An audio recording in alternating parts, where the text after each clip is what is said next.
Arsène Lupin, le 7 de cœur. Une question se pose, et elle me fut souvent posée. Comment ai-je connu Arsène Lupin ? Personne ne doute que je le connaisse.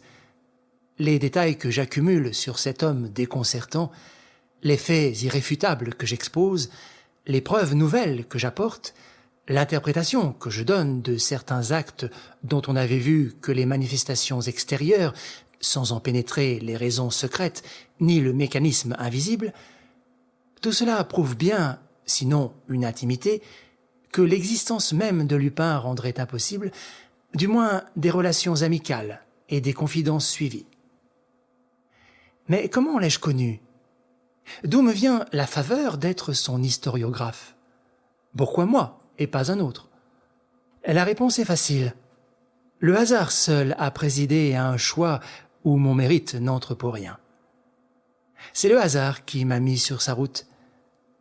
C'est par hasard que j'ai été mêlé à une de ses plus étranges et de ses plus mystérieuses aventures.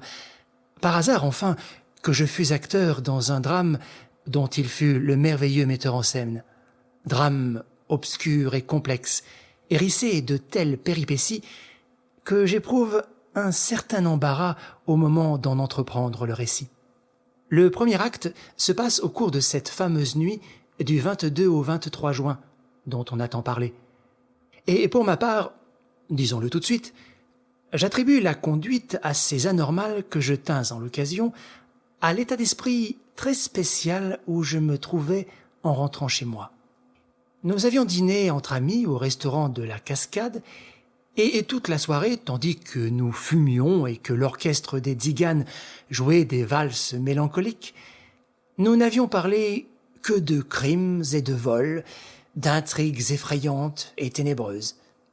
C'est toujours là une mauvaise préparation au sommeil. Les Saint-Martin s'en allèrent en automobile. Jean d'Aspry, ce charmant et insouciant d'Aspry, qui devait 6 mois après se faire tuer de façon si tragique sur la frontière du Maroc, Jean d'Aspry et moi nous revînmes à pied par la nuit obscure et chaude.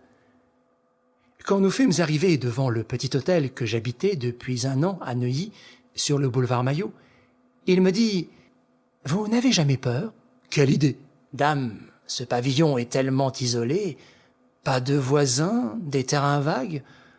Vrai, je ne suis pas poltron. Et cependant... Eh bien, vous êtes gai, vous. Oh, je dis cela comme je dirais autre chose. Les Saint-Martin m'ont impressionné avec leurs histoires de brigands.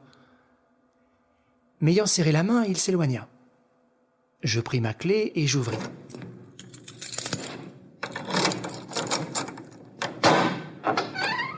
Allons bon, Antoine a oublié de m'allumer une bougie.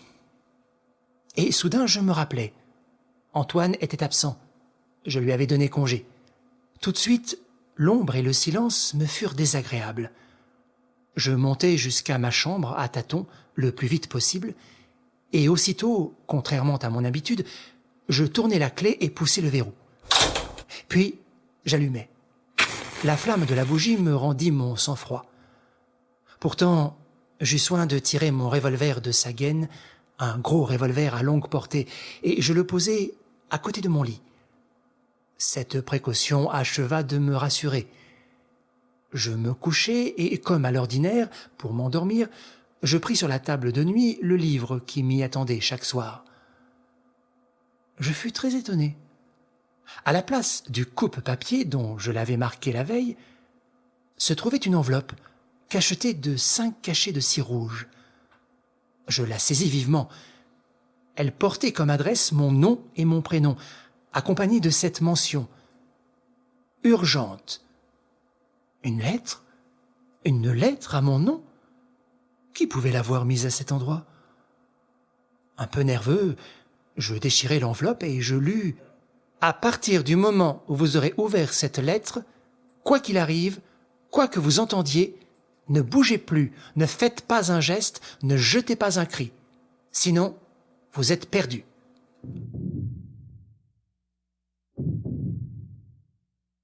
Moi non plus, je ne suis pas un poltron, et tout aussi bien qu'un autre, Je sais me tenir en face du danger réel, ou sourire des périls chimériques dont s'effare notre imagination. Mais, je le répète, j'étais dans une situation d'esprit anormale, plus facilement impressionnable, les nerfs à fleur de peau. Et d'ailleurs, n'y avait-il pas dans tout cela quelque chose de troublant et d'inexplicable qui eût ébranlé l'âme du plus intrépide? Mes doigts serraient fiévreusement la feuille de papier et mes yeux relisaient sans cesse les phrases menaçantes. Ne faites pas un geste, ne jetez pas un cri, sinon vous êtes perdu. Allons donc, pensai-je, c'est quelque plaisanterie, une farce imbécile. Je fus sur le point de rire. Même je voulus rire à haute voix. Qui m'en empêcha? Quelle crainte indécise me comprima la gorge. Du moins, je soufflerai la bougie. Non, je ne pus la souffler. Pas un geste où vous êtes perdu, était-il écrit. Mais pourquoi lutter contre ces sortes d'autosuggestions, plus impérieuses souvent que les faits les plus précis? Il n'y avait qu'à fermer les yeux. Je fermai les yeux. Au même moment, un bruit léger passa dans le silence, puis des craquements, et cela provenait, me sembla-t-il, d'une grande salle voisine où j'avais installé mon cabinet de travail et dont je n'étais séparé que par l'antichambre. L'approche d'un danger réel me surexcita, et j'eus la sensation que j'allais me lever, saisir mon revolver et me précipiter dans la salle. Je ne me levai point. En face de moi, un des rideaux de la fenêtre de gauche avait remué. Le doute n'était pas possible. Il avait remué. Il remuait encore. Et je vis cela distinctement, qu'il y avait entre les rideaux et la fenêtre, dans cet espace trop étroit, une forme humaine dont l'épaisseur empêchait l'étoffe de tomber droit. Et l'être aussi me voyait. Il était certain qu'il me voyait à travers les mailles très larges de l'étoffe. Alors je compris tout. Tandis que les autres emportaient leur butin, sa mission à lui consistait à me tenir en respect. Me lever, saisir un revolver, impossible, il était là. Au moindre geste, au moindre cri, j'étais perdu. Un coup violent secoua la maison, suivi de petits coups groupés par 2 ou 3, comme ceux d'un marteau. Nous espérons que vous avez apprécié cet aperçu. Pour continuer à écouter ce livre audio sur Google Play Livres, utilisez le lien dans la description de la vidéo.